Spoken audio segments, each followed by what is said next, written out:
ధ్యాన మిత్రులందరికీ అంతర్జాతీయ యోగా దినోత్సవ శుభాకాంక్షలు. ఆది గురువు పత్రిజీ ఎప్పుడూ చెప్పేవాళ్ళు, బాడీ స్ట్రాంగ్ గా ఉండాలి అంటే, ఫిట్ గా ఉండాలి అంటే మైండ్ స్ట్రాంగ్ గా ఉండాలి, ఫిట్ గా ఉండాలి. మైండ్ స్ట్రాంగ్ గా ఉండాలి, ఫిట్ గా ఉండాలి అంటే సోల్ స్ట్రాంగ్ గా ఉండాలి, ఫిట్ గా ఉండాలి. సోల్ ఎప్పుడైతే ఫిట్ గా ఉంటుందో మైండ్ అప్పుడు ఫిట్ గా ఉంటుంది, స్ట్రాంగ్ గా ఉంటుంది. మైండ్ ఎప్పుడైతే, సోల్ మైండ్ రెండు కూడా ఎప్పుడైతే ఫిట్ గా ఉంటాయో, స్ట్రాంగ్ గా ఉంటాయో, అప్పుడు బాడీ స్ట్రాంగ్ గా ఫిట్ గా ఉంటుంది. అప్పుడు మనం చేసే పనులన్నీ కూడా, అన్నిటి నుండి కూడా మనకి చక్కటి అనుభవాలు, చక్కటి ఫలితాలు వస్తాయి. ఫ్రెండ్స్, మరొకసారి అంతర్జాతీయ యోగా డే శుభాకాంక్షలు తెలియజేసుకుంటూ, పత్రిజీ మెడిటేషన్ ఛానల్ తరఫు నుండి తెలియజేసుకుంటూ, ఈ రోజు మనం నెక్స్ట్ ఎపిసోడ్ లోకి వెళ్దాం. ఫ్రెండ్స్, ఇప్పటి వరకు మనం 12 ఎపిసోడ్స్ లో మనం చెప్పుకున్నాం. ఫ్రెండ్స్, ఈ చాప్టర్స్ కొంతవరకు మనం కంప్లీట్ చేసుకుందాం. లాస్ట్ చాప్టర్ లో ఏంటంటే యజమాని సేవకుడు అనే దాని గురించి మనం చెప్పుకున్నాం. ఫ్రెండ్స్, అంటే యజమాని సేవకుడు వేరే వేరే కాదు. యజమాని సేవ చేయని సేవకుడు లేడు. సేవకుడు సేవ పొందని సేవకుడు ఏ యజమానికైతే సేవ చేస్తున్నాడో, అలాగే యజమాని సేవకుడికి సేవ చేస్తాడు, సేవకుడు యజమాని నుండి సేవలు పొందుతాడు అనేది యజమాని సేవకుడు అన్న ఆ ఈక్వాలిటీ గురించి లాస్ట్ ఎపిసోడ్ లో మనం తెలుసుకున్నాం. ఫ్రెండ్స్, వాళ్ళ మిగతా మాస్టర్స్ యొక్క అభిప్రాయాలు కూడా మనం తెలుసుకున్నాం. నెక్స్ట్ చాప్టర్ లోకి మనం వెళ్తే, ఈ చాప్టర్ పేరు ఏంటంటే రాబోయే ప్రళయం సిద్ధంగా ఉండమని ఆదేశం. మిర్దాత్తో మైకేయన్ నరోండాల రాత్రి సంభాషణ అన్నమాట ఇది. ఇందులో ఈయన ఏం చెప్తున్నారంటే, నరోండా అంటున్నాడు, 3వ జాము 2వ ఘడియలో తలుపు తెరిచినట్లు అనిపించింది. నాతో చిన్నగా మాట్లాడుతున్న మైకేయన్, నరోండా మేలుకుని ఉన్నావా అని అడిగాను. ఈ రాత్రి నాకు నిద్ర పట్టలేదు మైకేయన్ అని నరోండా చెప్తున్నారు. నా కనురెప్పలలో కూడా నిద్ర వదగలేదు. అతడు నిద్రపోయి ఉంటాడా అంటే ధ్యాస అంతా కూడా మిర్దాద్ మీద ఉంది. వాళ్ళకి అతను చెప్పిన మాటల మీద ఉంది, నిద్ర పట్టట్లేదు అనమాట. నా కనురెప్పలలో కూడా నిద్ర వదగలేదు. పదాన్ని చూడండి ఎంత అద్భుతంగా ఉపయోగించారో. మాస్టర్ సంగతా నువ్వు అడిగేది అని అడిగాడు. అప్పుడే అతడిని మాస్టర్ అని పిలిచావా? ఒకవేళ అతడు మాస్టరేనేమో. అతడు ఎవరో తెలిసేదాకా నేను విశ్రాంతి తీసుకోలేను. ఈ నిమిషమే అతని దగ్గరికి వెళ్దామని చెప్పేసి అన్నాడు ఇతను. శబ్దం చేయకుండా నడుస్తూ అతడి గదిలోకి వెళ్ళాం. నిరాడంబరంగా ఉన్న అతడి పక్క పరిచి ఉంది. గోడ పైభాగంలో ఉన్న రంధ్రంలో నుండి వెన్నెల ఆ పక్క మీద పడుతుంది. ఈ రాత్రి ఎవ్వరూ ఆ పక్క మీద పడుకోలేదని స్పష్టమయ్యింది. మేం వెతుకుతున్న అతను అక్కడ లేడు. ఆశ్చర్యంతో, సిగ్గుతో, నిరాశతో వెనకకు రాబోతున్న సమయంలో అతడి మెత్తటి కంఠధ్వని వినిపించింది. ఆశ్చర్యంతో, సిగ్గుతో, నిరాశ అంటే ఇంకొకళ్ళ పర్సనల్ ప్లేస్ లోకి వాళ్ళ అనుమతి లేకుండా వెళ్ళటం అనేది అది రాంగ్ కదండి. మరి వాళ్ళ ప్రైవసీలోకి, వాళ్ళ దాంట్లోకి వెళ్ళిపోవడమే కదా అది. కొంచెం చెయ్యకూడదు అని తెలుసు, కానీ వెళ్ళినందుకు వీళ్ళు అక్కడ అసలు ఎవరు పడుకోనే లేదని, అక్కడ అసలు లేరని చెప్పేసి ఆశ్చర్యం. ఆ వెళ్ళకూడని ప్లేస్ అంటే పర్మిషన్ లేకుండా అడుగు పెట్టకూడని ప్లేస్ కి వెళ్ళామన్న, తప్పు చేశామన్న సిగ్గు, ఎంత చేసి వెళ్ళినా గానీ ఆయన అక్కడ లేరన్న నిరాశ. దీంతో వెనుకకు రాబోతున్న సమయంలో అతడి మెత్తటి కంఠధ్వని వినిపించింది. ఆహ్లాదకరమైన అతని ముఖం తలుపు దగ్గర కనిపించింది. మిర్దాద్ అన్నాడు, కలవరపడకండి, ప్రశాంతంగా కూర్చోండి, తెల్లవారిపోతుంది. ఈ ఘడియ కరిగిపోవటానికి సిద్ధంగా ఉంది. ఇది గుర్తుపెట్టుకోవాలి ఫ్రెండ్స్. మనం ఎప్పుడు కూడా ఎన్నో మనకి పొద్దున నిద్ర లేచిన తర్వాత ఆ ఘడియలు కాదు, ఘడియ అంటే అది కాలానికి అందనటువంటి పదం అన్నమాట. క్షణం అన్నామనుకోండి, సెకండ్ అన్నామనుకోండి, అది కాలానికి సంబంధించింది. కాలాన్ని బట్టి లెక్క వేస్తాం. గడియ అనేది ఎలా ఉంటుందంటే, మనం ఏ సమయంలో అయితే ఏ అవసరం కోసం మనం ఒక సమాచారాన్ని మనం అందుకోవలసి ఉందో దాని గురించి మనం చేసే దానికి ఏమంటారంటే దానికి ఫిక్స్ అయిన టైం, సమయం అన్నమాట. అది టైం కాదు, టైము కాలం అనేది అనిపిస్తుంది. సమయం అనేది ఏంటంటే ఈ సమయంలో ఈ సందర్భంలో అంట ఈ టైం ఇది ఫిక్స్. అది ఈ ఘడియలో ఈ ఘడియ కరిగిపోవటానికి సిద్ధంగా ఉంది అంటే వీళ్ళు ఆయన నుండి తెలుసుకోవడానికి ఒక ఘడియని వాళ్ళు సిద్ధం చేసుకున్నారు. ఈ సమయాన్ని వాళ్ళు సిద్ధం చేసుకున్నారు. దానిని గడియ అంటారు ఫ్రెండ్స్. ఇది ఎంత సమయం అని కాదు, క్షణం అని నిమిషం అని అంటారు, ఇలా కాదు ఫ్రెండ్స్. ఇది గడియ, అది సరి అయిన సమయం అని అర్థం ఫ్రెండ్స్. వాళ్ళు ఫిక్స్ చేసుకున్నారు. ఈ గడియ మీరు ఏదైతే సిద్ధం చేసుకున్నారో ఆ గడియ కరిగిపోవటానికి సిద్ధంగా ఉంది అని చెప్తారు. అంటే అది అయిపోతుంది. అయిపోయిందంటే మళ్ళీ వాళ్ళు దానికి ఆ గడియని సిద్ధం చేసుకోవటం కానీ ఒక గురువుతో ఎప్పుడు కూడా ఇలానే ఉంటది ఫ్రెండ్స్. మనం ఆయన్ని కలవాలి అంటే ఆ కలవడానికి కూడా ఆయన వైపు నుండి మన వైపు నుండి ఒక సమయం అనేది ఆ ఫిక్స్ చేయబడుతుంది. ఆ ఫిక్స్ చేయబడిన సమయం అనేది ఎప్పుడైతే అది తప్పిందో దాటిందో మళ్ళీ మనకు అది లభించదు ఫ్రెండ్స్. ఫర్ ఎగ్జాంపుల్ ఇప్పుడు ఎట్లా అంటే భూమి తన చుట్టూ తాను తిరుగుతూ సూర్యుడి చుట్టూ తిరుగుతుంది. ఈ సూర్యుడి నుండి ఒక కిరణం వచ్చేసి భూమి మీద ఒక ప్లేస్ మీద పడుతుంది అనుకోండి. ఆ పడిన దాని నుండి వచ్చే ఆ సూర్యరశ్మిని కానీ దాని నుండి వచ్చే శక్తిని కానీ వేడిని కానీ దేన్ని కూడా అది తీసుకోలేదు. తీసుకోకుండా తిరిగిపోయింది. తిరిగిపోయిన తర్వాత ఈ మళ్ళీ అదే సమయం రావాలి అంటే మళ్ళీ తను మొత్తం తిప్పుకోవాలి. తిప్పుకునేటప్పటికి అక్కడ సేమ్ అవసరం ఉండాలి. అది ఆ సూర్యకిరణం అందుకోగలిగిన స్థితిలో ఉండాలి. ఇవన్నీ కూడా ఫ్యాక్టర్స్ గా ఉంటాయి ఫ్రెండ్స్ అక్కడ. అందుకని ఈ ఘడియ కరిగిపోవటానికి సిద్ధంగా ఉంది. దీనిని మనం ఎప్పుడు దృష్టిలో పెట్టుకోవాలి ఫ్రెండ్స్. మనం ఏం చేస్తున్నా కానీ, ఏం మాట్లాడుతున్నా కానీ, ఏం చదువుతున్నా కానీ, ఎక్కడున్నా కానీ, మీరు మార్కెట్ ప్లేస్ లో ఉండండి, ఎక్కడ ఉండండి, కానీ మనం ఇది మన ఘడియ అని తెలిస్తే మనం రిసీవ్ చేసుకోవడానికి సిద్ధంగా ఉండాలి ఫ్రెండ్స్. ఎందుకంటే అది కరిగిపోతుంది కాబట్టి. కరిగిపోయింది తిరిగి రాదు, ఇది సత్యం ఫ్రెండ్స్. పత్రి సార్ దగ్గర మేము ఇట్లాగే కంగారు పడేవాళ్ళం. ఈ టైం పోతే మళ్ళీ రాదు అనేవాళ్ళు. నన్ను అడిగేవాళ్ళు, ఎప్పుడు వెళ్తానే ఉంటారు కలుస్తానే ఉంటారు కదా, ఎందుకు ఎప్పుడు కూడా అట్లానే మళ్ళీ సార్ వస్తున్నారు కలవాలి కలవాలి కలవాలని ఎందుకు అంత ఆరాటపడతారు ఎప్పుడు కూడా అని అడిగేవాడు మమ్మల్ని. కానీ ఏంటంటే ఇక్కడ సత్యం ఏంటంటే ఇది ఘడియ కరిగిపోవటానికి సిద్ధంగా ఉంది. కరిగిపోయే లోపే మనం దాన్ని ఉపయోగించుకోవాలి. మైకేయ్ అని అన్నాడు కదా కంగారుగా మెత్తిగా, చొరబడ్డందుకు మమ్మల్ని క్షమించు, రాత్రంతా మేము నిద్రపోలేదు అని చెప్పాడు. ఈయన అన్నారు కదా, కొద్దిసేపు తనను తాను మరవడమే నిద్ర. గుటికెడు నిద్రతో మరపును కొద్ది కొద్దిగా పీల్చే కన్నా మెలకువతో ఉండే దానిని మరపులో ముంచటం అన్నది మంచిది.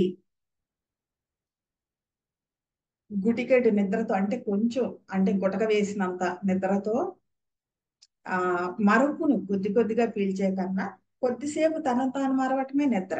తనను తాను మర్చిపోవటమే నిద్ర. అంత ఆ మరుపును తనను తాను మర్చిపోవటం అనేది కొద్ది కొద్దిగా పీల్చే కన్నా మెలకువతో ఉండే దానిని మరుపులో ముంచటం అనేది మంచిది. తనని తాను ఆ మరుపులో ముంచటం మంచిది, మెలకువగా అవేర్గా ఉంటే. అందుకే చెప్తాను ఫ్రెండ్స్, ఎప్పుడు చెప్పేవాళ్ళు ఆ 1 గంట ధ్యానం 6 గంటల నిద్రతో సమానం అని చెప్తారు ఫ్రెండ్స్. అది సత్యం కూడా. ఇక్కడ మనం అవేర్ గా ఉంటున్నాం, అక్కడ అనవేర్ గా ఉంటున్నాం. మైకేయన్ అన్నాడు, నువ్వెవరో తెలుసుకోవాలని వచ్చామన్నాడు. మిర్దాద్ అన్నాడు కదా, మనుషులతో ఉన్నప్పుడు దేవుడిని, దేవుడితో ఉన్నప్పుడు మనిషిని తెలుసుకున్నావా మైకేయన్ అని అడిగాడు. నువ్వు దైవ దూషణ చేస్తున్నావు అన్నాడు. అంటే ఈయనేమన్నారు, మనుషులతో ఉన్నప్పుడు దేవుడిని, అంటే మనుషులతో ఉన్నప్పుడు దేవుడిని అంటే ఇక్కడ ఏంటంటే ఆ ఆ సోల్ అవేర్నెస్ లేని వాళ్ళతో ఇట్లా కలిసి ఉన్నా అనుకోండి, అక్కడ ఆయనకి ఆ డిఫరెన్స్, అంటే ఆయన సోల్ అవేర్నెస్ లో ఉంటారు, మిగతా వాళ్ళు ఉండరు అనమాట. ఉన్నప్పుడు దేవుడిని అంటే తన బాధ్యత అక్కడ, నేను దైవాన్ని అన్న స్పృహ అందరిలో ఉన్నటువంటి ఆ దైవత్వాన్ని, ఆ దేవుడిని బయటకి తీసుకురావాల్సిన బాధ్యత ఇతని మీద ఉంటాయన్నమాట. అది చెప్తున్నారు. మనుషులతో ఉన్నప్పుడు దేవుడిని, మనుషులతో ఉన్నప్పుడు ఏమంటాం మనము, రాముడు దేవుడు, కృష్ణుడు దేవుడు ఇలా అంటారు. కానీ దేవుడితో ఉన్నప్పుడు మనిషిని, అదే ఆ లోపల ఏదైతే ఉందో దాంతో నేనున్నాను అనుకో, అదే మనిషి. దైవ మానుష్య రూపేణ అంటారు కదా, అదే మనిషి. తెలుసుకున్నావా మైకేయన్ అంటే నువ్వు దైవదూషణ చేస్తున్నావు అన్నాడు ఈయన. మైకేయన్ అన్నాడు కదా. మైకేయన్కి మెర్దాద, మైకేయన్కి ఒక దేవుడు, మెర్దాద్కి ఒకడు అంటున్నావు. మనుషులు ఎంతమంది ఉన్నారా అంతమంది దేవుళ్ళు ఉన్నారా? లేరు కదా. మెర్దాద్ ఎక్కువ మంది దేవుళ్ళు లేరు. మైకేయన్ అన్నాడు. మైకేయన్కి ఒక దేవుడు, మెర్దాద్కి ఒకడు అంటున్నావు. మనుషులు ఎంతమంది ఉన్నారా అంతమంది దేవుళ్ళు ఉన్నారా అని అడుగుతున్నాడు ఆయన. మెర్దాద్ అంటున్నాడు కదా, ఎక్కువ మంది దేవుళ్ళు లేరు, దేవుడు ఒక్కడే, కానీ మనుష్యుల నీడలు చాలా నానా రకాలుగా ఉన్నాయి అని చెప్తున్నారు ఈయన. అంటే ఒక్కొక్క మనిషికి ఒక్కొక్క నీడ ఉంది కదా, ఒక్కొక్క మనిషికి ఒక్కొక్క దేవుడు లేడు, దేవుడు ఒక్కడే, కానీ ఒక్కొక్క మనిషికి ఒక్కొక్క నీడ ఉంది, అది రకరకాలుగా ఉంది, నానా రకాలుగా ఉంది. మనుష్యుల నీడలు భూమిపై ఎంతవరకు పడతాయో అంతవరకు ప్రతి మనిషి యొక్క దేవుడు అతడి నీడ కంటే గొప్పవాడు కాదు. మనుష్యుల నీడలు భూమిపై ఎంతవరకు పడతాయి అంటే ఇట్లా పొడుగ్గా ఎంతవరకు పడతాయో అంతవరకు. నీడ అనేది ఎందుకు ఏర్పడుతుందంటే, ఒకవైపు లైక్ కాంతి ఉంటే ఇంకొక వైపు కాంతి లేకుండా చీకటి అనేది ఉన్నప్పుడు అది షాడోగా వస్తుంది ఫ్రెండ్స్. మనుష్యుల నీడలు భూమిపై ఎంతవరకు పడతాయో అంటే ఎంతమంది నుండి అని కూడా అర్థం ఫ్రెండ్స్ ఇది. అంతవరకు ప్రతి మనిషి యొక్క దేవుడు అతడి నీడ కంటే గొప్పవాడు కాదు. నీడలు లేని వారు మాత్రమే వెలుగులో ఉంటారు. అంటే కంప్లీట్ వెలుగులో ఉండే వాళ్ళకి నీడ ఉండదు ఫ్రెండ్స్. వారికి ఒక్క దేవుడే తెలుసు. దేవుడు అంటే కాంతి, దేవుడు అంటే కాంతి, వారికి ఒక్క దేవుడే తెలుసు. నీడలు లేని వారు మాత్రమే వెలుగులో ఉంటారు. ఎంతైతే మనం అంతా ఒక్కటే అనేది మనం తెలుసుకోగలుగుతామో, దైవత్వం అంతా ఒకటే, చైతన్యం అంతా ఒకటే అనేది మనం తెలుసుకోగలుగుతామో, ఆ ఆత్మ చైతన్యంలో ఆ అవేర్నెస్ లో మనం నిత్యం అనుక్షణం మనం వెలుగుని నింపుకుంటూ ఉంటామో మనకి నీడ ఏర్పడదు ఫ్రెండ్స్. వారికి ఒక్క దేవుడే తెలుసు, రకరకాల దేవుళ్ళు వాళ్ళకి తెలియదు. దేవుడు అంటే కాంతి, కాంతి ఒక్కటే కాంతిని తెలుసుకోగలదు. ఇంతకుముందు దీంట్లోనే చెప్పారు ఫ్రెండ్స్. నీ కంట్లో కాంతి లేకపోతే నా కాంతి నువ్వు ఎలా చూడగలవు అని చెప్పారు. నేను కళ్ళు మూసుకున్నాను, నేను గుడ్డోడిని, నేను కళ్ళు మూసుకున్నాను, లేదు కళ్ళు ఉన్నా గానీ కళ్ళు మూసుకున్నాను, అప్పుడు అవతల పక్కన కాంతిని నేను ఎలా చూడలేను కదా. అలాగే అవతల పక్కన కూడా కాంతి ఉంది కాబట్టే ఈ కళ్ళల్లో కాంతిని చూడగలుగుతుంది అని చెప్పారు ఆయన. అదే ఇక్కడ ఈయన ఏం చెప్తున్నా అంటే, కాంతి ఒక్కటే కాంతిని తెలుసుకోగలదు అంటున్నారు. మైకే అని అన్నారు కదా, మాతో గూఢంగా మాట్లాడవద్దు, అర్థం చేసుకునే శక్తి మాకు లేదు. మిర్దా చెప్తున్నారు, నీడని వెంటాడే ప్రతి మనిషికి ప్రతిదీ చిక్కు ప్రశ్నే. నీ నీడ వెనక నువ్వు వెళ్ళావు అనుకో, ప్రతిదీ చిక్కు ప్రశ్న అవుతుంది. నువ్వు ఎటు వెళ్ళాలి? నువ్వు కాంతి వైపు వెళ్ళాలి, కానీ నువ్వు నీడ వైపు వెళ్తున్నావు. అతడు అరువు తెచ్చుకున్న వెలుతురులో నడుస్తాడు. నీడలో ఏదో ఒకటి చేతిలో పట్టుకుని ఆ దాంట్లో నడుస్తాడు. పక్క వాళ్ళ ఇప్పుడు మైకేయన్ పక్కనే మన నీడలో ఉన్నాడు, మైకేయన్ నీడలో ఉన్నాడు. మైకేయన్ ఎవరు అరువు తెచ్చుకుంటాడు? మిర్దాద్ అరువు తెచ్చుకుంటాడు. కానీ స్వయంగా మైకేయన్నే కాంతి అయ్యాడు అనుకోండి, అక్కడ అసలు నీడ ఉండదు కదా. అది ఏమంటున్నారంటే ఆయన, నీడను వెంటాడే మనిషికి ప్రతిదీ చిక్కు ప్రశ్నే. నువ్వు నీడని చూడకుండా కాంతిని నింపుకోవడానికి చూస్తే అప్పుడు ఈ చిక్కు ప్రశ్నలు ఉండవు ఫ్రెండ్స్. అతడు అరువు తెచ్చుకున్న వెలుతురులో నడుస్తాడు అంటే డిపెండెంట్. తన నీడ మీద కాలు జారి పడతాడు. డిపెండెంట్ కాబట్టి తనకి స్పష్టత లేదు కాబట్టి కాలు జారి పడతాడు. అవగాహన శక్తితో మీరు ప్రకాశించినప్పుడు మీ నీడలు పడవు. ఇదే అందరికీ కావాలని చెప్పేసి పత్రి సార్ ఎంతో కృషి చేశారు, మాతో చేయిస్తున్నారు ఫ్రెండ్స్. త్వరలోనే మిర్దాద్ మీ నీడలన్నింటినీ పోగు చేసి సూర్యుడిలో తగలబెడతాడు. ఎక్కడ తగలబెడతాడు? ఆత్మ సూర్యుడిలో తగలబెడతాడు అనమాట. మీ అజ్ఞానాన్ని తగలబెడతాడు. ఇప్పుడు చిక్కు ప్రశ్న ఎలా ఉన్నది, అప్పుడు మీకు వెలుగుతున్న సత్యంలా కనిపిస్తుంది. ఎంత చేంజ్ చూడండి ఫ్రెండ్స్. చిక్కు ప్రశ్న ఎలా ఉంటుంది, వెలుగుతున్న సత్యం ఎలా ఉంటుంది, అలా కనిపిస్తుంది. అది ఎంత స్పష్టంగా ఉంటుందంటే దానిని వివరింపవలసిన అవసరమే ఉండదు. మా ఎవరికి వాళ్ళకి అందరికీ కూడా అర్థమైపోతా ఉంటుంది. ఇక్కడ నో డిపెండెన్సీ, ఇది నాకు అర్థం కాలేదు అని ఎవరిని అడగాల్సిన అవసరమే ఉండదు ఫ్రెండ్స్. అంత స్పష్టంగా ఉంటుంది అది. మైకే అని అంటున్నారు కదా, నువ్వు ఎవరివో మాత్రం చెప్పవా? కనీసం నీ పేరు, నీ నిజమైన పేరు, నీ దేశం, నీ పూర్వీకులు ఎవరో తెలిసినా మేము నిన్ను బాగా అర్థం చేసుకోగలం అని చెప్తున్నారు. అయితే ఈయన అంటున్నారు కదా, పొదగబడిన గ్రుడ్డులో నుండి వచ్చిన ఓ గరుడు పక్షి మళ్ళీ గ్రుడ్డులోకి పంపడానికి ప్రయత్నించడం వంటిదే. మిర్దాదుని మీ సంకెళ్లతో బంధించాలని చూడటం, మీ తెరలతో నన్ను కప్పాలని చూడటం. పత్రి సార్ ఎప్పుడు చెప్పేవాళ్ళు, ఇది నా మాయా రూపం. ఈ మాయా రూపానికి ఉన్నటువంటి పేరే సుభాష్ పత్రి అని చెప్పేవాళ్ళు. అంటే ఇక్కడ చూడండి ఎట్లా ఇచ్చారు ఎగ్జాంపుల్. ఒక గుడ్డు పొదగబడి పిల్ల బయటకు వచ్చేసింది. బయటకు వచ్చిన దాన్ని తిరిగి గుడ్లోకి పంపించడం లాంటిదే.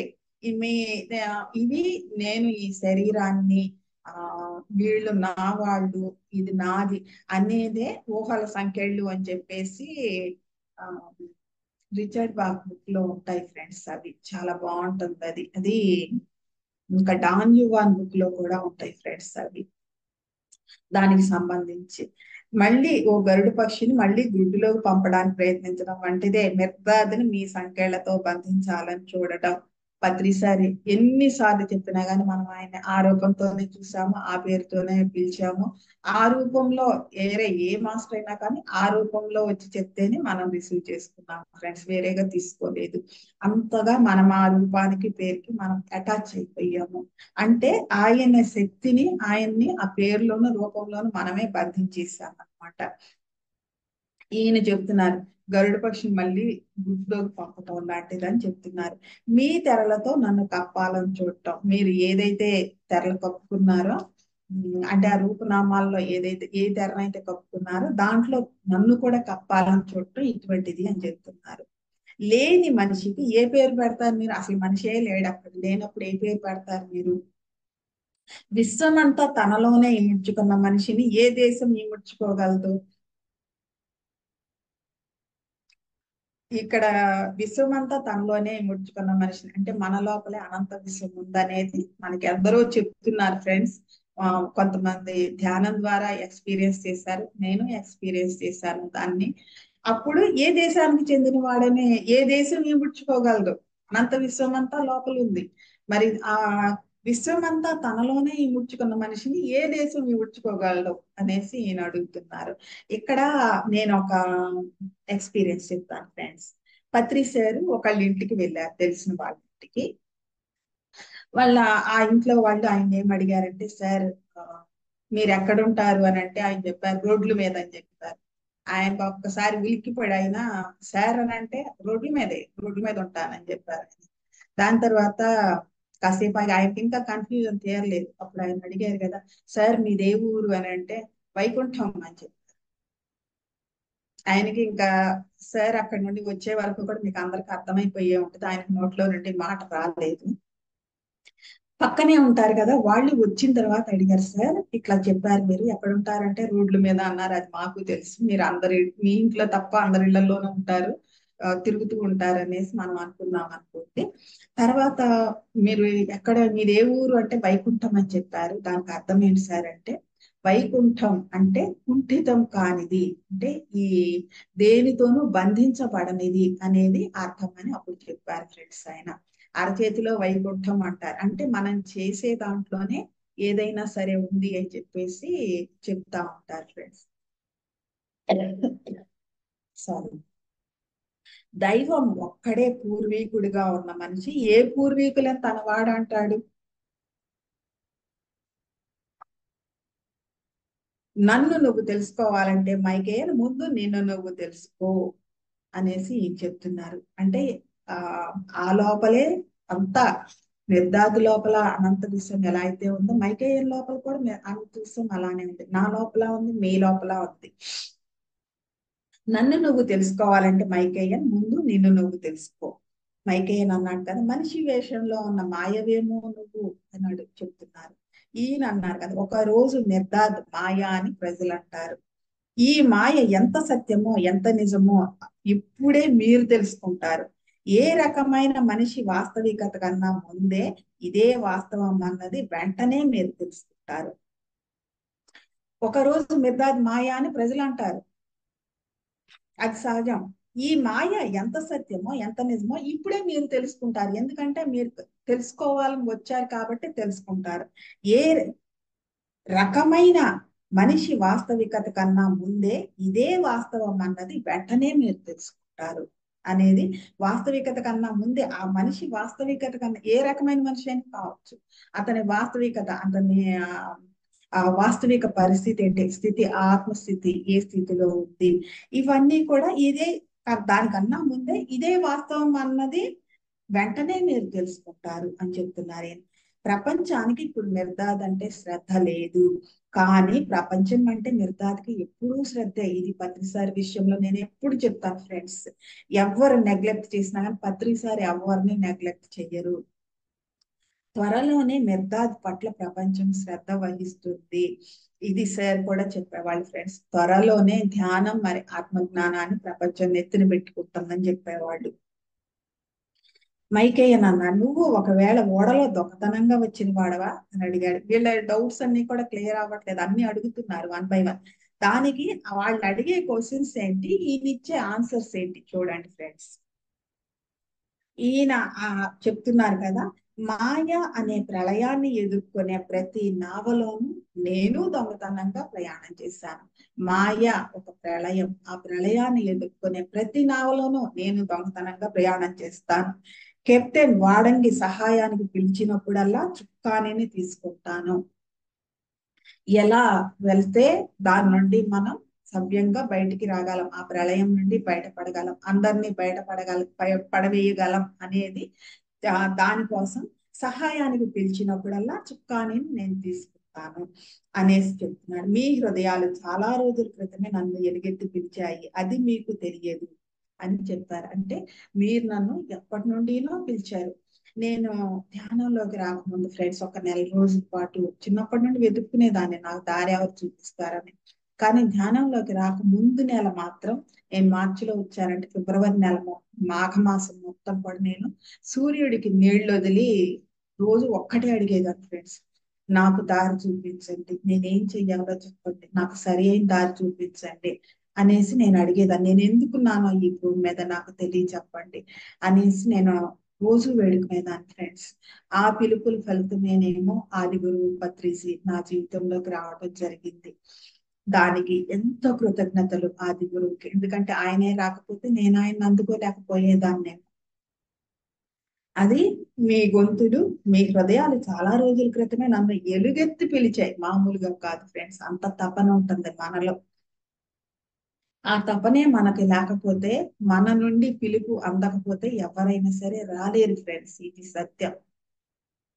అది మీకు తెలియదు. మిమ్మల్ని సురక్షితంగా నడిపించడానికి మిర్దాద్ ఇక్కడ ఉన్నాడు.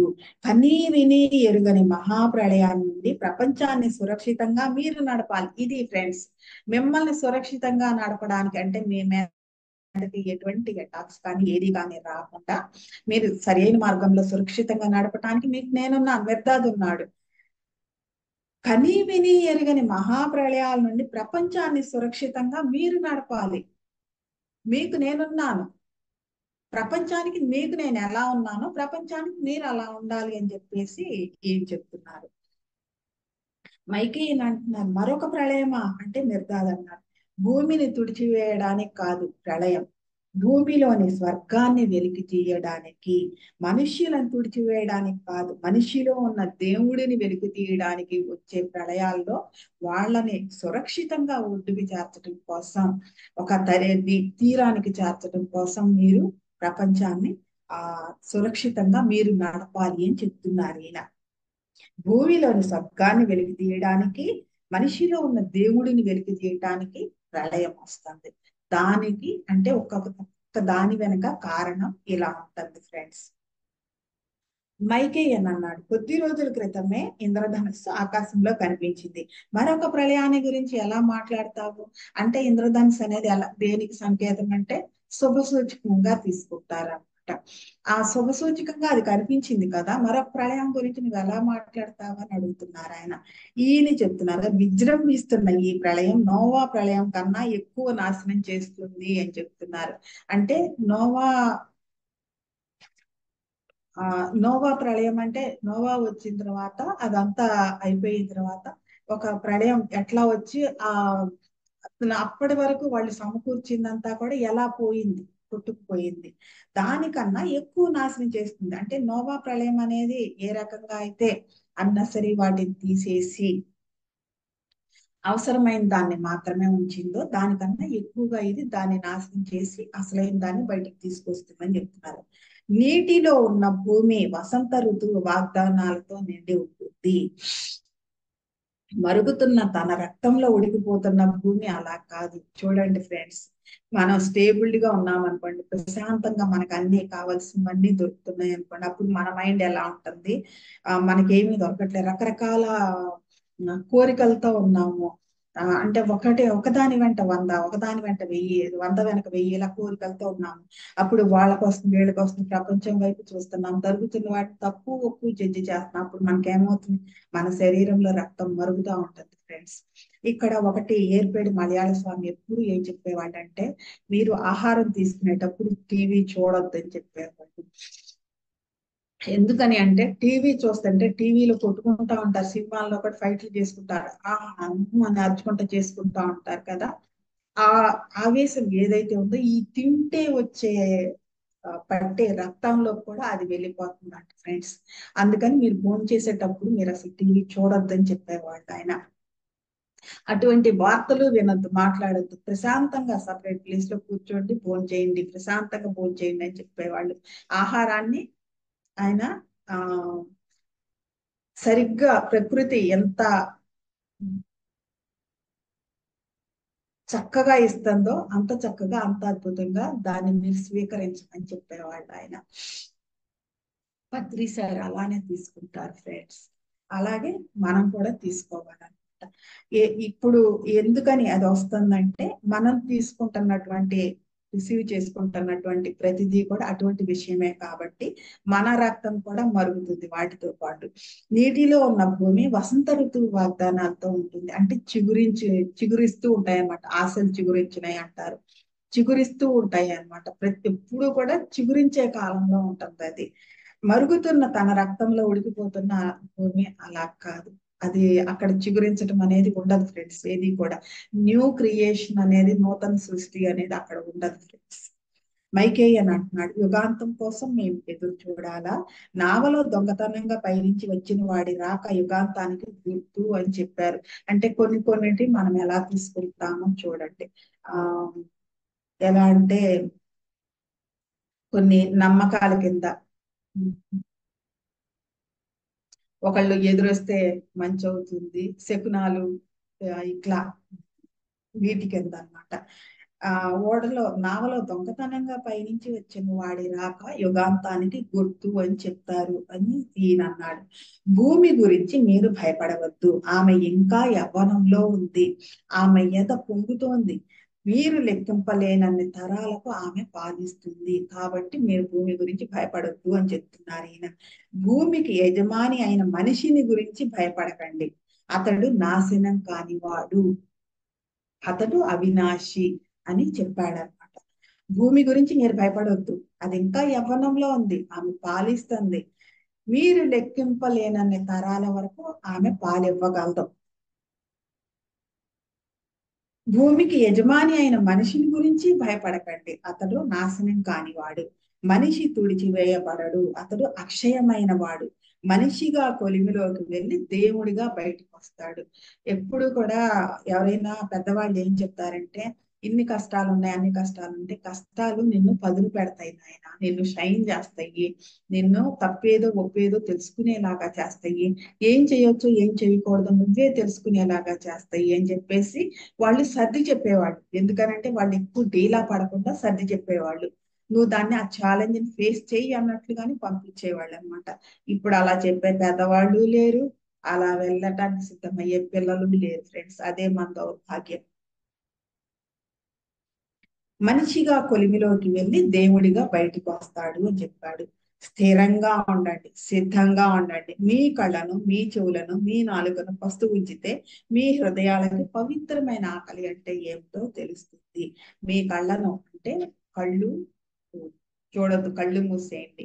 చెవులను అంటే చెవులతో ఏది కూడా మీరు బయట నుండి వచ్చేది ఏది కూడా వినొద్దు. మీ నాలుకను అంటే మీ నాలుకను ఉపయోగించొద్దు, మాట్లాడొద్దు. ఈ మూడింటిని మీరు పస్తుంచేయండి.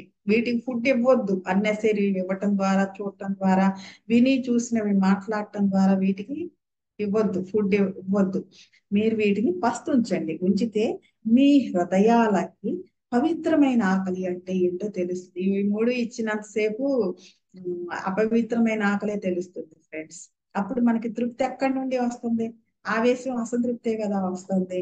పవిత్రమైన ఆకలి అంటే ఏంటో తెలుస్తుంది. ఒక్కసారి ఆ ఆకలి తీరితే ఇక అది మిమ్మల్ని ఎప్పటికీ నిండుగా ఉంచుతుంది. పత్రిసేలు ఇలా ఉంటారు ఫ్రెండ్స్. పవిత్రమైన ఆకలి అంటే ఏంటో ఆయన తెలుసు. అందుకే ఆయన అందరికీ ఎవరికైనా సరే భోజనం పెట్టే శక్తి నాకుంది అని చెప్తారు. ఆయన ఎంతమందికైనా సరే నాకు శక్తి ఉంది అని చెప్తారు. అది మిమ్మల్ని ఎప్పటికీ నిండుగా ఉంచుతుంది. వెలితిని భర్తీ చేయడానికి మీరు ఎప్పుడు నిండుగా ఉండండి. పత్రిసారి ఎప్పుడు ఎక్కడ కూడా వెలితిగా ఉండనివ్వదు ఫ్రెండ్స్. ఆయన ఎక్కడికైనా వచ్చారంటే అక్కడ అన్ని నిండుగా ఉండాలి. వెలితిని భర్తీ చేయడానికి మీరు ఎప్పుడు నిండుగా ఉండాలి. నా దగ్గర అది లేదు, నా దగ్గర ఇది లేదు అనేది మాట్లాడొద్దు. మన దగ్గర ఏదైతే ఉందో, నా దగ్గర ఇది ఉంది, నా దగ్గర అది ఉంది, ఇది మీకు ఉపయోగపడుతుందా, ఇది మీకు ఇవ్వాలా అనేది అక్కడ ఏది ఎక్కడైతే లేదు, మన దగ్గర ఉన్నది ఎక్కడైతే లేదో దానిని మనం భర్తీ చేయాలి ఫ్రెండ్స్. మన దగ్గర ఏదైతే లేదో దాన్ని వేరే వాళ్ళు భర్తీ చేస్తారు. మన దగ్గర లేని దాన్ని ఎప్పుడు కూడా మాట్లాడకూడదు. ఉన్నదాన్ని చూసుకుంటూ నిండుగా ఇది ఉంది, నిండుగా ఉండండి అనేసి. అస్థిరంగా బలహీనంగా ఉండే వారికి ఆధారంగా ఉండడానికి మీరు ఎప్పుడు బలంగా స్థిరంగా ఉండాలి. వాళ్ళు అస్థిరంగా బలహీనంగా ఉన్నారు. వాళ్ళకి ఆధారంగా ఉండాలి అంటే మన దగ్గరే లేనప్పుడు, మన దగ్గర మనమే బలహీనంగా ఇట్లా ఉన్నప్పుడు, నిరాధారంగా ఉన్నప్పుడు వాళ్ళకి మనం ఎలా సపోర్ట్ అవుతాం? అవలేం కదా. అందుకే మీరు ఎప్పుడు బలంగా స్థిరంగా ఉండండి అని చెప్తున్నారు. తుఫానులో చిక్కుకుని దిక్కు లేకుండా పోయిన వారికి ఆశ్రయం ఇవ్వడానికి మీరు ఎప్పుడూ తుఫాను పట్ల అప్రమత్తతో ఉండాలి. ఓ ఇప్పుడు ఈ తుఫాను వస్తుంది, వారికి మనం అందులో ఉన్న వాళ్ళకి మనం సహాయం చేయాలి అన్నప్పుడు మనం కూడా తుఫాన్లో చిక్కుకుపోకూడదు. మనం ఆ తుఫాను కంటే స్థిరంగా బలంగా ఉండాలి. అప్పుడే అందులో చిక్కుకున్న వాళ్ళకి మనం ఆ షెల్టర్ ఇవ్వగలుగుతామని చెప్పి. అంటే మన పట్ల మనం కంప్లీట్ అవగాహనతో ఉండాలి ఫ్రెండ్స్. ఇక్కడ చీకటిలో నడిచే వారికి దారి చూపడానికి మీరు ఎప్పుడూ ప్రకాశిస్తూ ఉండాలి. మనం ప్రకాశిస్తూ ఉంటాము, దారి వెంట ఎందరో వెళ్తా ఉంటారు. ఎవరు కూడా ఈ ప్రకాశించేది ఏంటని చూడరు ఫ్రెండ్స్, పట్టించుకోరు. వారి పాటికి వాళ్ళు వెళ్ళిపోతా ఉంటారు ఈ వెలుతురులో. కానీ మనకి ఈ ఒక్కొక్కసారి ఏమనిపిస్తుందంటే, కొంతమంది నేను విన్నాను ఫ్రెండ్స్, ఇంత చేస్తున్నా, ఇంత ఇలా ఉన్నా కానీ, ఎంత చేస్తున్నా కానీ ఎవరు పట్టించుకోవట్లేదు, ఎవరు లెక్క చేయట్లేదు, ఎలా చెప్తా ఉంటారు. కానీ వాళ్ళకి అది తెలియదు ఫ్రెండ్స్. ఈ కాంతి ఎక్కడి నుండి వస్తుంది, ఇది ఇవ్వటం ద్వారే మనం నడవగలుగుతున్నాము అనే కృతజ్ఞత వాళ్ళలో ఉండదు. వాళ్ళకి ఏంటంటే అదొక అవసరం, దాన్ని వాళ్ళు ఉపయోగించుకుంటున్నారు. మనం వాళ్ళకి చీకట్లో నడిచే వారికి దారి చూపడానికి మాత్రమే మనం ప్రకాశిస్తున్నాం, అంతే తప్ప ఆ, వాళ్ళ రికగ్నిషన్ కోసం కాదు కదా ఫ్రెండ్స్. అది ఇలా ఎప్పుడూ ప్రకాశిస్తా ఉండాలి అనేది చెప్తున్నారు. మన ప్రకాశాన్ని మనం దేని గురించో ఎవరి గురించో కోల్పోకూడదు అనేది చెప్తున్నారు. ఆకలితో ఉన్నవారికి కేవలం ఆకలే. నాకు ఆకలేస్తుంది అనుకోండి, అక్కడ ఉమ్, అవతల వాళ్ళకు కూడా ఆకలేస్తుంది అనుకోండి, అది కేవలం ఆకలే అవుతుంది ఫ్రెండ్స్. అక్కడ ఇంకేమీ ఉండదు. సమృద్ధిగా ఉన్న వారికి, ఆకలితో ఉన్నవారు బయటకు పోయే దారి బట్టి వారు. ఒక నాకు ఎదురుగుండా ఆకలి ఉన్న వాళ్ళు ఉన్నారు, నా దగ్గర సమృద్ధిగా ఉంది. ఇందాకే చెప్పారు కదా, అది ఎప్పటికీ మిమ్మల్ని పవిత్రమైన ఆకలి ఎప్పుడైతే తీరుతుందో అది ఎప్పటికీ మిమ్మల్ని నిండుగా ఉంచుతుంది అని చెప్పేసి చెప్పారు కదా. ఆ నిండుదనం ఎప్పుడైతే మన దగ్గర ఉందో అప్పుడు ఆకలితో ఉన్నవారు ఏంటి, వారి ద్వారా మనం బయటకు వెళ్తాం అనమాట. ఎలాగ మనలో నిండుదనం ఉంది కదా, ఇది ఇవ్వాలి, మనం ఎవరికో ఒకరికి ఇవ్వాలి అంటే మనకు వాళ్ళు రూట్ అవుతారు. ఆ రూట్ ద్వారా మనం బయటకు వెళ్ళగలుగుతాం. లేకపోతే మన దగ్గర ఈ నిండుగా ఉంది ఇక్కడే ఉంటది, వాళ్ళ ఆకలి అక్కడే ఉంటది. అది ఎప్పటికీ తీరదు, ఇది ఎప్పటికీ కదలదు అనమాట. ఇలా ఉంటాయి. ఆకలితో ఉన్న వారికి కేవలం ఆకలే. సమృద్ధిగా ఉన్న వారికి, ఆకలితో ఉన్నవారు బయటికి పోయే దారి బట్టి వారు. ఆకలితో ఉన్న వారిని వెతకండి, మీ సమృద్ధి వారి లేమి అని చెప్తున్నారు అనమాట. అక్కడ సమృద్ధిగా ఉంటే మా ఇటువైపు చూడాల్సిన అవసరం వాళ్ళకి ఏంటంటే లేదు కదా. అక్కడ ఉంది కాబట్టి, లేమి ఉంది కాబట్టి మీరు వాళ్ళని చూడాలి అని చెప్తున్నారు. అంతేగాని వాళ్ళల్లో సమృద్ధితనాన్ని చూడకూడదని చెప్తున్నారు. గ్రుడ్డి వారికి అడ్డుపడే రాళ్ళు, కానీ చూడగలిగే వారికి వారు మైలురాళ్ళు. గుడ్డి వారిని వెతకండి, వాళ్ళ చీకటి మీ కాంతి, మీ వెలుగురు అని చెప్తున్నారు ఈయన. నీ దగ్గర కాంతి ఉంది కాబట్టే వాళ్ళకి హెల్ప్ చేయగలుగుతున్నా, వాళ్ళ దగ్గర కాంతి ఏమిటే నీకు అవసరం లేదు కదా. వాళ్ళలో గుడ్డి వాళ్ళలో కాంతి వెతకొద్దు, నీ దగ్గర కాంతి ఉంది కాబట్టి నీ కాంతితో వాళ్ళకి దారి చూపించి వెళ్ళండి అని చెప్పేసి. గుడ్డి వారిని ఎలా వెతకాలి? వాళ్ళు మైల్ రాడు, మనం దారి చూపించటానికి ఆ దారిలో వెళ్తుంటే వాళ్ళు ఒక మైల్ రాడు, వాళ్ళకి అటువంటి వాళ్ళు అనమాట. అంతే, అంతకుమించి ఇంకేమీ కాదు వాళ్ళు అని చెప్తున్నారు. నరోండా అన్నాడు, ఉదయపు ప్రార్థనకు పిలుస్తూ బాగా ధ్వనించింది అని చెప్తున్నారు. అంటే వీళ్ళే, ఈయనే చెయ్యాలన్నమాట. ఈయన మరి సేవకుడు కదా అప్పుడు దాకా. మెర్దాద్ అంటాం కదా, మెర్దాద్ ఇంకొక రోజు బాగా ఊగుతాడు. కూర్చోవడం లేవడం మధ్య కాలంలో, తినేటప్పుడు, విసర్జించేటప్పుడు, పనికి మాలిన మాటలతో మీ నాలుకలను పదును పెట్టేటప్పుడు, చేయకూడని పనులు చేస్తున్నప్పుడు, చేయవలసిన పనులు చేయకుండా ఉన్నప్పుడు ఒక అద్భుత సంఘటన జరగబోతుంది అని చెప్తున్నారు. వీటన్నిటిలోనే ఇవన్నీ జరుగుతూ ఉంటాయి ఫ్రెండ్స్, సహజంగా జరుగుతూ ఉంటాయి. కూర్చోవడం లేవడం మధ్యకాలం, కూర్చుని లేచే మధ్యకాలంలో, తినేటప్పుడు, విసర్జించేటప్పుడు, పనికి మాలిన మాటలతో మీ నాలుకలను పదును పెట్టేటప్పుడు, చేయకూడని పనులు చేస్తున్నప్పుడు, చేయవలసిన పనులు చేయకుండా ఉన్నప్పుడు, ఇవన్నీ వీటన్నింటిలోనూ ఇలా ఉన్నప్పుడు ఒక అద్భుత సంఘటన జరగబోతుంది అని చెప్తున్నారు. అంటే ఆ వీటన్నిటిలోనూ ఇది జరగబోతుంది. మనం ఇప్పుడు దృష్టిలో తీసుకోవాల్సింది ఏంటి? ఈ పనులన్నిటినీ కాదు, ఈ అద్భుత సంఘటన జరగబోతుంది వీటన్నిటి మధ్యలో అనేది చెప్తున్నారు ఈయన. దానిని దృష్టిలోకి తీసుకోవాలని చెప్తున్నారు. మనం ప్రార్థనకి వెళ్ళవద్దా అని అడుగుతున్నారు ఈయన. మరి కొన్ని ఆశ్రమాల్లో ఉంటే కొన్ని రూల్స్ నాకు అట్లాగే పాటించాలనేది ఉంటది కదండి. మరి ఆ ప్రకారం వెళ్ళకపోతే ఏమో, ప్రార్థనకి వెళ్ళకపోతే ఏమో అనేది ఉంటుంది కదా. మరి అప్పటిదాకా అది రూల్ కదా. మనం ప్రార్థనకి వెళ్ళొద్దా అని అడుగుతున్నారు ఈయన. వెళ్ళండి, ప్రార్థన ఎలా చేయాలని మీకు చెప్పారో అలానే చేయండి. ఏ రీతిలోనైనా దేనికోసమైనా ప్రార్థించండి. మీకు మీరే శాసించుకోగల సమయం వచ్చే వరకు ప్రతి మాటని ఒక ప్రార్థనలా, ప్రతి పనిని ఒక యజ్ఞంగా చేయడం నేర్చుకునే వరకు, మిమ్మల్ని ఏం చేయమని ఆజ్ఞాపించారో అవి చేయండి. మిమ్మల్ని మీరే శాసించుకోగలిగిన సమయం వచ్చే వరకు, ఈయనకు ఆ శక్తి ఉన్నా కానీ అప్పటిదాకా ఆయన శాసించుకోలేదండి. ఇంకొకళ్ళ దాన్ని ఆయన ఇంప్లిమెంట్ చేశారు, ఇంకొకళ్ళ ఆజ్ఞని పాలించారు ఆయన. ఆ సమయం వచ్చే వరకు కూడా ఆయన నోరు విప్పలేదు, ఏ పని చేయలేదు, ఎవరు ఏం చెప్తే అది చేశారు. ప్రతి మాటని ఒక ప్రార్థనలా, ప్రతి పనిని ఒక యజ్ఞంలా చేయడం నేర్చుకునే వరకు, ప్రతి మాటని ఒక ప్రార్థనలా అంటే ఒక నివేదనలాగా, ప్రతి పనిని ఒక యజ్ఞంగా, మీరు ఏం చేయండి, పొద్దున్న లేస్తే ఏ పని చేయండి ఒక యజ్ఞం లాగా చేయాలన్నమాట. అది మిమ్మల్ని ఏం చెయ్యమని ఆజ్ఞాపించారో అవి చెయ్యండి. అప్పటి వరకు కూడా మిమ్మల్ని మీరు శాసించుకునే వరకు ప్రతి మాటనే ఒక ప్రార్థనలా, ప్రతి పనిని ఒక యజ్ఞంలా చేయడం నేర్చుకునే వరకు, మిమ్మల్ని ఏం చెయ్యమని ఆజ్ఞాపించారో అవి చెయ్యండి. ప్రశాంతంగా వెళ్ళండి. పత్రిసారి చెప్తారు, గోళీలు ఆడుకునే స్థితిలో ఉన్నాను, గోళీలు ఆడుకొని నాయన వాళ్ళని ఎందుకు కదిలిస్తావు అంటారు. అంటే వాళ్ళు నేర్చుకునే వరకు కూడా ఇవన్నీ కూడా చేయరు. అప్పటిదాకా ఎవరైతే మిమ్మల్ని ఆజ్ఞాపించారో అవన్నీ చెయ్యండి. ప్రశాంతంగా వెళ్ళండి. మీ ఉదయపు భోజనం సమృద్ధిగా యథార్థంగా ఉండేలా నిర్ధారణ చూడాలి. ఉదయపు భోజనం అంటే నెక్స్ట్ ఆయన ప్రతి గురువు కూడా ఇందులో రెండు రకాలుగా ఉంటాయి ఫ్రెండ్స్. భోజనం అంటే ఒకటి ఆత్మకి ఇచ్చేది, ఇంకొకటి శరీరానికి ఇచ్చేది. రెండిటికే భోజనం కావాలి ఫ్రెండ్స్.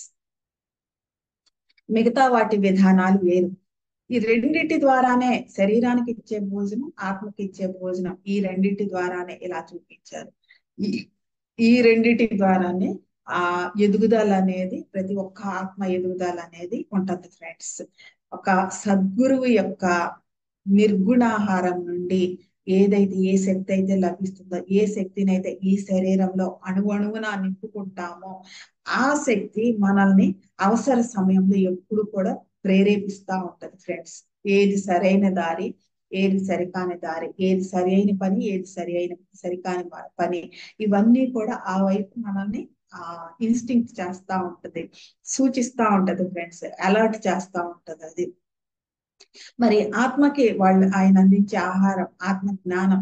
అదేంటంటే మనం ఇంకా బాగా మనం ఎలా ఆ ప్రకాశాన్ని మన లోపలికి రిసీవ్ చేసుకుంటే ఇక్కడ ఈ లోపల కూడా ఆ లోపల ఎలా అయితే ప్రకాశిస్తుందో అదే విధంగా ఈ లోపల కూడా ఎలా ప్రకాశించాలి అనే దాన్ని మనం నేర్చుకుంటాం ఫ్రెండ్స్. అదే ఈయన ఏమంటున్నా అంటే రెండు రకాలుగాను ఉదయపు భోజనం అంటే రెండు రకాలుగా తీసుకోవచ్చు. మీ ఉదయపు భోజనం సమృద్ధిగా యథార్థంగా ఉండేలా మీరు దాకా చూడాలి అంటే ఏది కూడా ఊరికే పెట్టేది ఫ్రెండ్స్. గురువులు ఎప్పుడు కూడా సద్గురువులు ఎప్పుడు కూడా సమృద్ధిగా ఉండేలా చూస్తారు. ఏం చెప్పినా కానీ ఒక్క పదం మాట్లాడినా కానీ అందులో సమృద్ధితనం ఉండేలా చూస్తారు. ఇందాకే చెప్పారు ఫ్రెండ్స్, పవిత్రమైన ఆకలి అనేది ఎప్పుడైతే నీకు తీరిందో అప్పుడు నువ్వు నిండుగా సమృద్ధిగా ఉంటావు అని చెప్పేసి, ఆ సమృద్ధితనం నుండినే అంతా వస్తుంది ఫ్రెండ్స్. ఆ ఆకలిని తీర్చుకోమంటున్నారు. అదేంటో తెలియాలి అంటే ఆ పవిత్రమైన ఆకలి, ఈ నిండుతనం, ఉదయపు భోజనం, సమృద్ధిగా ఉండటం, ఇదేంటో తెలియాలి అంటే మనం నెక్స్ట్ చాప్టర్ లోకి వెళ్ళాలి ఫ్రెండ్స్. మరి ఈ మిర్దాద్ అనేది మన జీవితంలో అడుగడుగున ప్రయాణించినటువంటి అణువణువున నిండిపోయినటువంటి ఆది గురువు పత్రిజీకి ప్రతిరూపం ఫ్రెండ్స్. మరి పత్రిజీని చూసాము, ఎంతో తెలుసుకున్నాము. ఎంత తెలుసుకోలేకపోయామో నేర్చుకోలేకపోయామో దానికి కొలమానం లేదు ఫ్రెండ్స్. మరి ఈ మిర్దాత్ గ్రంథం ద్వారా కొంత కొంత తెలుసుకుంటూ కొంత కొంత ముందుకు వెళ్ళినా కానీ సార్ చెప్తారు తొందర తగదు. ఇది ఆధ్యాత్మికత. ఆధ్యాత్మికతలో మనం 100 అడుగులు బదులు ఒక్క అడుగు వేసినా అది ముందడుగే అని చెప్తారు. అలా మనం ముందడుగు వేద్దాం ఫ్రెండ్స్. మరి మరొక్కసారి ఇంటర్నేషనల్ యోగా డే సందర్భంగా పత్రిజీ మెడిటేషన్ ఛానల్ తరఫు నుండి అంతర్జాతీయ యోగా దినోత్సవ శుభాకాంక్షలు తెలియజేస్తూ థ్యాంక్ యూ సో